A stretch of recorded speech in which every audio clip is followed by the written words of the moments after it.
उनके परिवार वालों से जितना बात सुनी समझी और उनकी शिकायत बहुत जायज़ है।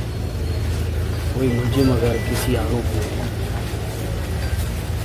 थाने तक आया तो कानून है, नियम है, 24 घंटे के अंदर उसके चालान होंगे, जेल भेज दो। बाकी केस निष्पक्ष जांच के साथ आगे बढ़ता रहेगा और मामला न्यायालय में चला जाएगा। यहाँ लगातार पिछले 3 दिनों से न केवल उस नौजवान को थाने में रखा बल्कि लगातार टॉर्चर किया, और टॉर्चर इस कदर किया कि बैरक के अंदर भी, जैसा परिवार वालों ने बताया कि हथकड़ी में था, खाने पीने को भी नहीं दे रहे थे।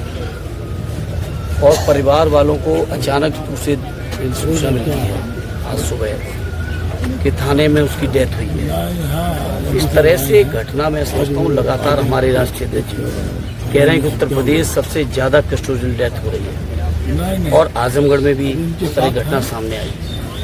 तो मैं समझता हूँ योगी जी की सरकार और पुलिस अपने को न्यायालय भी समझ लिया है, इन्होंने अपने को ईश्वर भी मान लिया है कि यही जो करेंगे वो न्याय देंगे, चाहे भले ही कितने ही अत्याचार करते रहे। इस नौजवान और उनके परिवार के साथ जो हुआ है, निश्चित तौर पर ये पुलिस प्रशासन का घोर अन्याय, अत्याचार है, शोषण है, और एक दलित नौजवान के साथ हुआ है।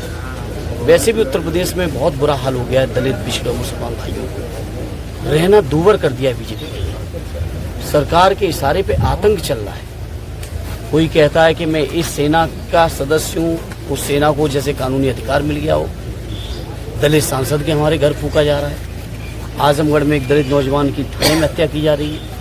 तो इन तमाम चीज़ों के लिए हम समाजवादी लोग चुप बैठने वाले नहीं, और निश्चित तौर पर इस परिवार के लोगों को न्याय दिलाएंगे हर हाल में। और बीजेपी के लोग जिस तरीके का, और बीजेपी के लोगों के सारे पर पुलिस का जो तांडव है या कुछ संगठनों का तांडव है, इन तमाम चीज़ों का हम लोग लोकतांत्रिक तरीके से डट के मुकाबला करें। तो जिस प्रकार से प्रदेश में चल रही, चाहे वो नमाज़ों को रोका जा रहा है, चाहे राष्ट्रीय अध्यक्ष के आज राष्ट्रीय अध्यक्ष जी को भी लखनऊ में रोका गया। सोचो किस स्तर की घिनौनी हरकतें सरकार करने पर उतर गई है। ये ईदगाह पर जाते हैं, सभी लोग जाते हैं। मैंने कई विजुअल्स देखे कि स्वयं प्रदेश के गवर्नर कई बार मैंने वहाँ मौके में देखे। मुख्यमंत्री की हैसियत से हमेशा सदैव नेताजी गए, आदरणीय राष्ट्रीय अध्यक्ष जी गए, और किसी भी पोजीशन में रहे हो हमारी पार्टी के लोग हमेशा पहुँचे।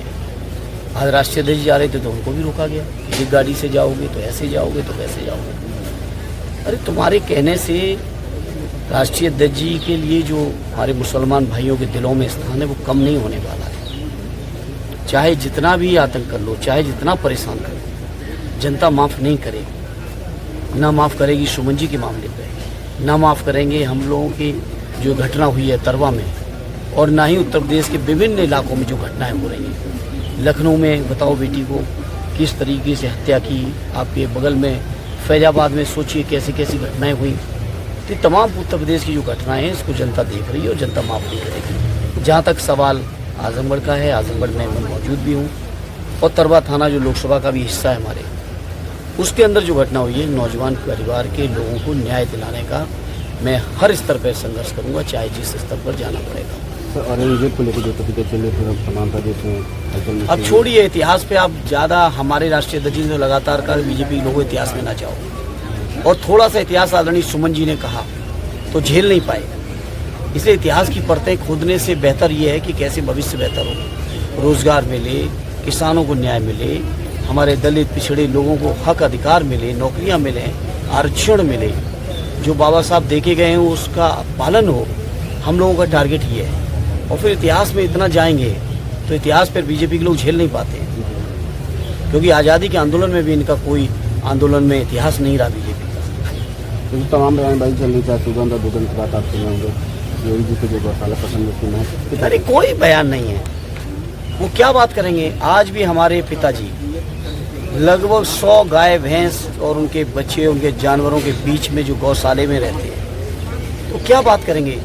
ये लोग जो बीजेपी के लोग बताएं किसके घर में गौशाले हैं, किसके घरों में कितनी गायें हैं। ये केवल राष्ट्रीय अध्यक्ष जी से घबराते हैं। राष्ट्रीय अध्यक्ष जी के बढ़ते हुए कद, उनके प्रति जो पूरे पीडीए परिवार और पूरे समाज और देश का जो आज वो राजनीति का केंद्र बने हुए हैं, लोग उम्मीद और आशा का केंद्र हैं, केवल उनके बढ़ते हुए कद से घबरा के इस तरह की बातें करते हैं। मुद्दों पर बात क्यों नहीं करते। इसलिए मैं आज यहाँ आया हूँ, मोर्चरी पे आया हूँ। मैं इस परिवार के लोगों को न्याय दिलाने का हर संभव प्रयास करूँगा।